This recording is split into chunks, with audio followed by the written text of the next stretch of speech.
Look at this footage. Suddenly, without warning, the sky lights up. A targeted drone strike obliterates a military convoy. A barrage of missiles destroys a radar system in the dead of night. Ground troops cross a sovereign border under the guise of peacekeeping. This is what modern conflict looks like. It is fast, it is sudden, and it is incredibly violent. But what you won't hear in any of these scenarios is a formal, televised address declaring an official state of war before the bombs start falling. In January, the United States effectively went to war with Iran by launching a massive military strike, and the justification for it was vague, jumbled, and confusing. President Donald Trump claimed the objective was to eliminate imminent threats, but there was no explanation as to what kind of war we were launching, or really what the actual reason was. There was no formal declaration. There was no congressional vote to authorize a massive invasion, just a sudden, devastating attack before the enemy could even react.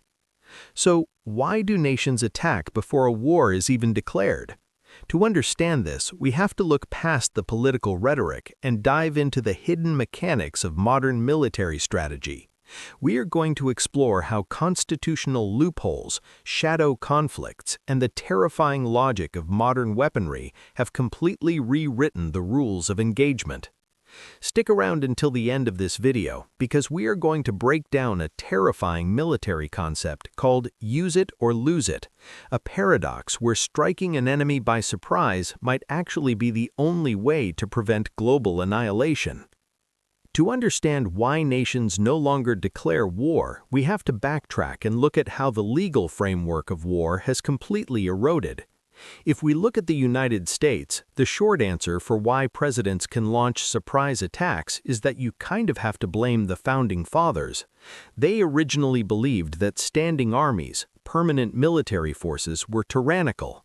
The framers of the Constitution thought the U.S. should only raise an occasional army when it was attacked. They assumed the president would rarely have many troops under his command. But obviously, that is not how things worked out.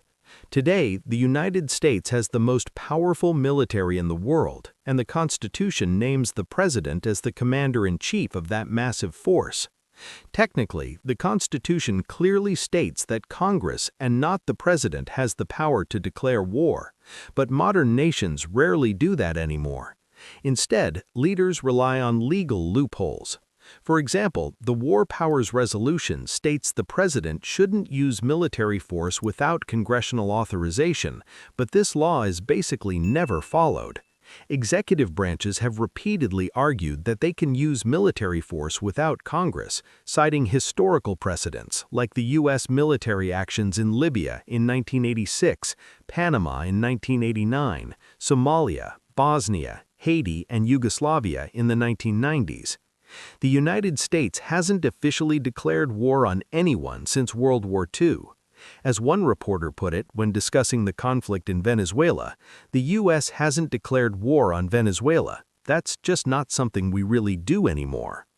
Because leaders no longer feel legally bound to declare war, it opens the door for the concept of the preemptive strike. Why wait for an enemy to declare war on you when you can strike them while they are vulnerable? Take the recent conflict between the U.S. and Iran. The Trump administration defended its sudden, undeclared strike by claiming they had evidence that Iran was trying to reconstitute its nuclear program, and Iranian forces were weighing the idea of striking Americans first. The administration framed it as a preemptive strike, arguing that it was not prudent or wise to wait until Iran was in a stronger position.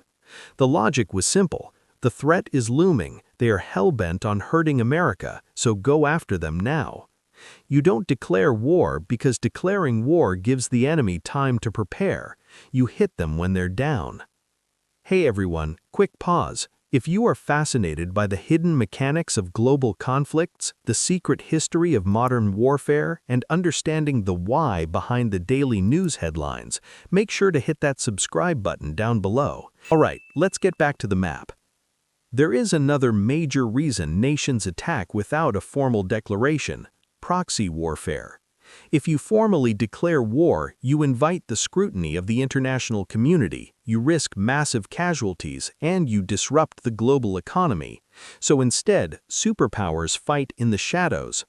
Look at the Middle East's Cold War. Saudi Arabia and Iran are bitter rivals, but they have never actually declared war on each other.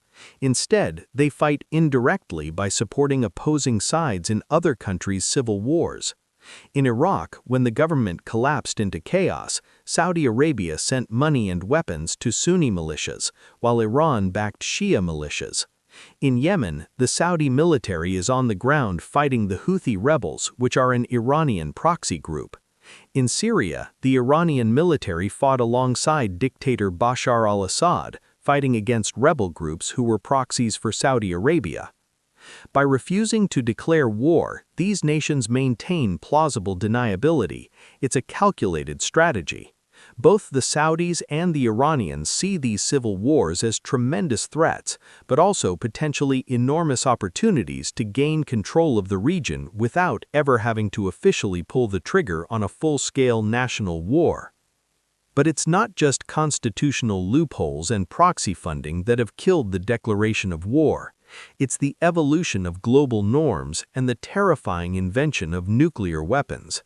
Since the end of World War II, the international community has largely embraced the idea of national sovereignty, the idea that you shouldn't interfere inside of another state. For centuries, stealing land was a major cause of war, but after World War II, nations pledged to stop. In fact, since 1976, there hasn't been a single successful war of conquest, with the possible exception of Russia in Crimea. Because the international community universally condemns unprovoked conquest, aggressors have to lie about what they're doing. They can't just declare war. When Vladimir Putin launched a full-scale invasion of Ukraine, he refused to declare war. Instead, his troops crossed the border under the pretense of peacekeeping. He explicitly called it a special military operation, even as Russian troops and tanks entered Ukraine on all fronts to indiscriminately bomb civilian areas and redraw Europe's map by force. But there is a final, darker reason why nations attack before a war is even declared, and as promised, it has to do with the terrifying reality of modern arsenals.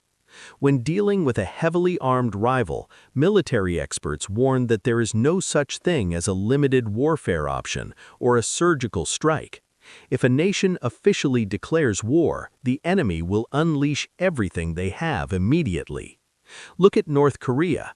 The isolated nation boasts a 1.2 million-man army, 12,000 artillery pieces, and thousands of tons of chemical weapons.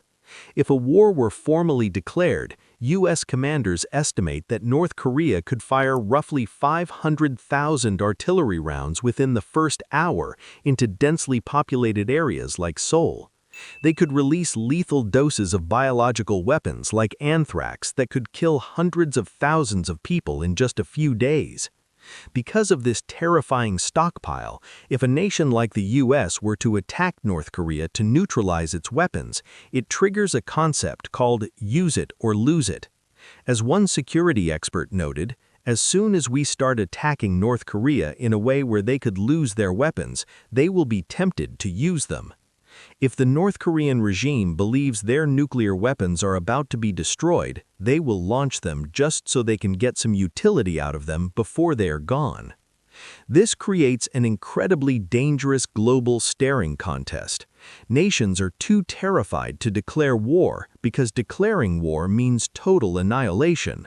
But they are also terrified to do nothing. So they resort to sudden, preemptive attacks, bombing a radar station here, assassinating a military leader there, or launching cyberattacks, all in the hopes of crippling the enemy without officially crossing the line into a declared war.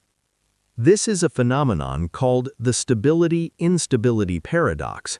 The horrifying threat of nuclear weapons makes massive, declared world wars much less likely, but it actually makes smaller, unannounced aggressive conflicts much more likely. Because countries know a full-scale war is suicidal, they feel perfectly safe bullying their neighbors or launching sudden proxy attacks, knowing their enemy probably won't retaliate with a nuke.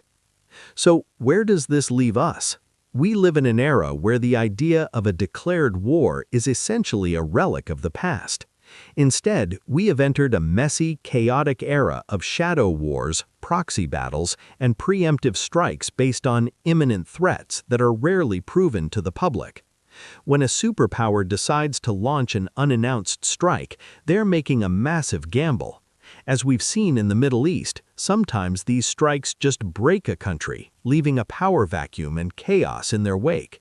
As former Secretary of State Colin Powell warned, if you break it, you own it.